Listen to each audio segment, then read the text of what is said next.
아홉. 운동을 열심히 따라하는 안경옥 할머니.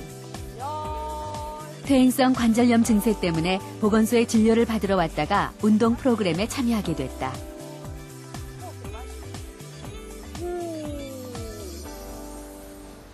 20여 년 전부터 나빠지기 시작한 무릎으로 인해 할머니는 최근 3, 4년 동안 거동이 불편한 상태였다고 한다. 예, 3, 4년은 거동을 못하고 시장도 못 갔거든요. 못 가고 이래 앉았다가 누가 나가는 소리 나면은 뭐 시장 좀 받아달라 해가지고 그래 먹고 그래 지냈어요. 다리만 괜찮아진다면 뭐든지 해보고 싶었던 할머니는 좋아진다는 말에 근육 운동을 시작했다. 그러나 처음에는 움직이는 것조차 아파 운동이 쉽지 않았다고 한다. 처음엔 굉장히 좀 아프시고 좀 힘들지 않으세요? 예, 이래 돌릴 때 못 돌려요. 아파요. 많이 아파요. 그래가지고 뭐 5분도 못하고 뭐 3분도 못하 내려왔는데 한 달, 두 달, 한 1년, 2년 지나니까 차차 나아지 돼요. 그렇게 조금씩 근육 운동을 한 지 2년. 지팡이 없이는 한 발짝도 나서지 못했던 할머니는 이제 15분 거리의 보건소는 거뜬히 걸어 다닌다. 할머니의 상태가 어떻게 나아졌는지 골밀도 검사를 실시했다. 77세의 노선부 할머니 역시 1년 정도 근육 운동을 꾸준히 해왔다. 불편한 다리 때문에 자주 다니던 병원을 요즘은 다니지 않는다고 한다. 오랜 시간 꾸준히 해온 근육 운동의 결과는 어떨까? 골밀도 검사 결과 두 할머니 모두 예전에 비해 골밀도가 많이 향상된 것을 볼 수 있었다. 근육 운동으로 퇴행성 관절염과 골다공증의 치료 효과를 본 것이다. 나이가 들면서 골밀도는 떨어지게 되어 있습니다. 그리고 보통 우리가 현상 유지하기 힘들죠. 나이가 들면 점점 떨어지게 되는데 이분들은 운동을 함으로 해서 오히려 증가된 그런 현상을 우리가 볼 수 있습니다.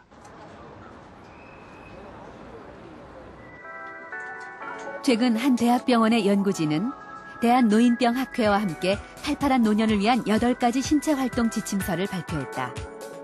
그중 하나가 6군데 신체 부위 강화를 위한 근력 운동을 하는 것이다. 먼저 팔 힘을 키우는 운동이다. 양손으로 아령을 들고 번갈아 들기를 반복한다. 7, 8, 하나. 양발을 어깨 넓이로 벌린 후 숨을 내쉬면서 아령을 잡은 팔을 어깨 높이로 올린 후 천천히 내린다. 한 손을 머리 뒤에 놓고 양발을 어깨 넓이로 벌인 후 아령을 든 어깨를 내린다. 가슴을 편 상태로 옆구리만 굽혔다 편다. 하나.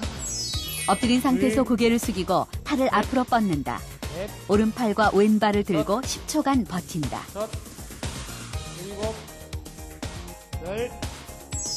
누운 자세에서 무릎을 굽히고 양팔은 쭉 편 상태로 윗몸 일으키기를 한다.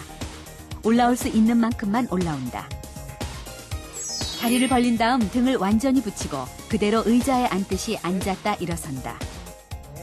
이상 6가지 동작을 각각 20회 정도 반복하는 것이 좋다.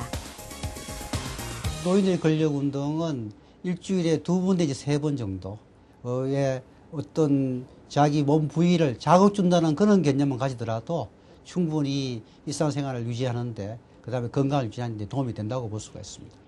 여성분들일수록 이런 근력 운동이 필요한 이유가 바로 그런 여성 호르몬이나 상대적으로 남성 호르몬이 상당히 적기 때문에 근육의 위축이 이게 빠르게 올 수가 있고 다음에 일상생활에서의 그 활동도 남성보다 적고 여러 가지가 남성들보다는 뼈의 건강이나 골격근의 건강을 지키기가 상당히 어렵습니다.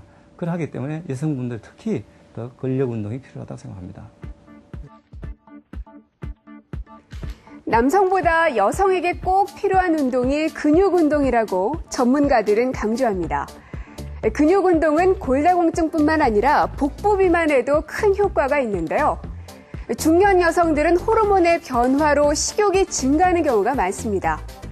자신도 모르는 사이에 늘어난 식사량은 자연스럽게 복부 비만을 불러오는데요. 중년을 위협하는 나이테, 복부 비만을 극복하는 방법에 대해서 알려드립니다.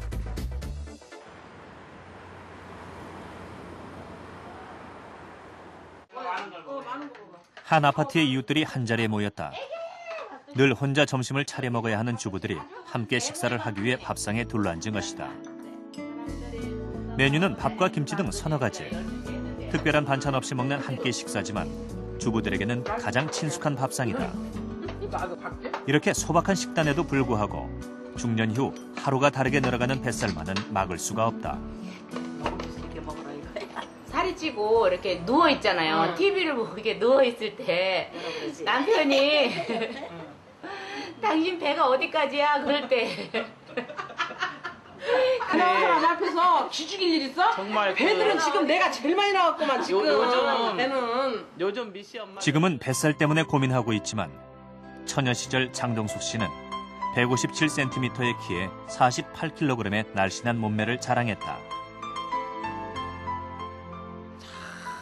먹다 보니까 지금까지 와서 살이 이렇게 쪘는데 참 지금 생각 같으면 그렇게 안 먹었을 거구만요. 근데 그 생각지도 않게 먹다 보니까 이렇게 쪄가지고 지금 그 노력을 많이 하지 운동으로. 출산 후 몸은 서서히 불어났지만 크게 눈치채지 못했다. 10kg 뺄 생각이니까. 그러나 폐경을 겪으면서 체중이 급격히 늘어 결국 다이어트를 하기로 결심했다. 먹어요, 밥. 그 바나나도 드시지 마세요. 아니요, 안 바나나는 먹어. 먹어야 돼요. 이거 안 먹으면 아니, 저는 자전거 먹지도 못 타. 하지만 먹는 유혹을 뿌리치기는 쉽지 않다. 체중 감량을 위해 시작한 운동. 매일 2시간씩 자전거를 타고 있는 그녀의 목표는 오직 한 가지다.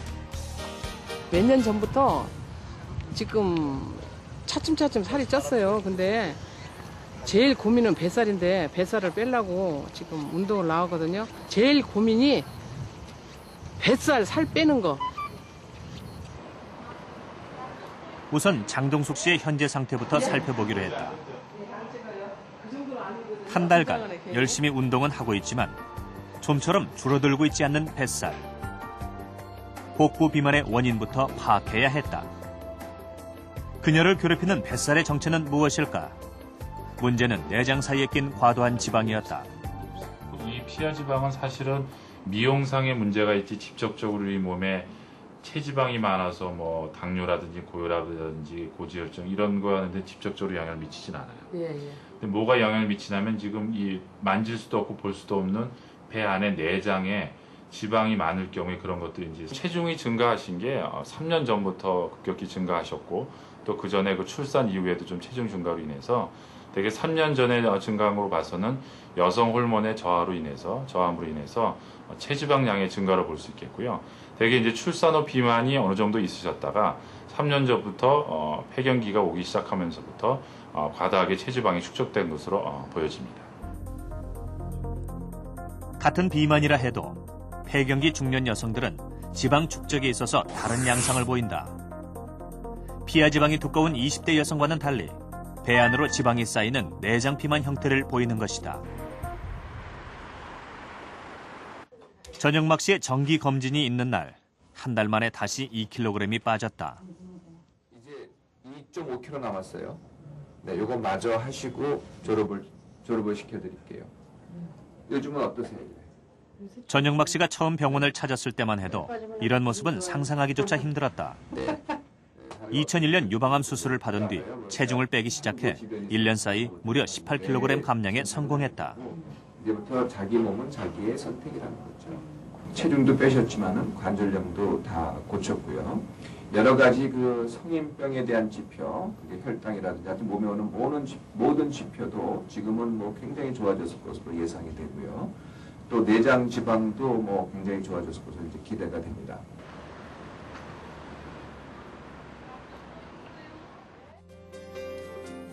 살을 빼고 난 뒤 전영막 씨는 거울 보는 시간이 부쩍 길어졌다. 70을 넘긴 나이에도 외모를 가꾸는 일은 결코 소홀히 하지 않는다. 그녀에게 생긴 또 다른 변화. 허리 둘레가 34인치에서 28인치로 6인치나 줄어 예전에 입던 바지를 모두 줄여야 할 형편이다. 군것질거리를 입에 달고 살았던 전영막 씨. 79kg까지 체중이 증가했던 그녀는 3년 전만 해도 체지방률 40%에 달하는 고도 비만이었다. 그것도 그냥 아주 그냥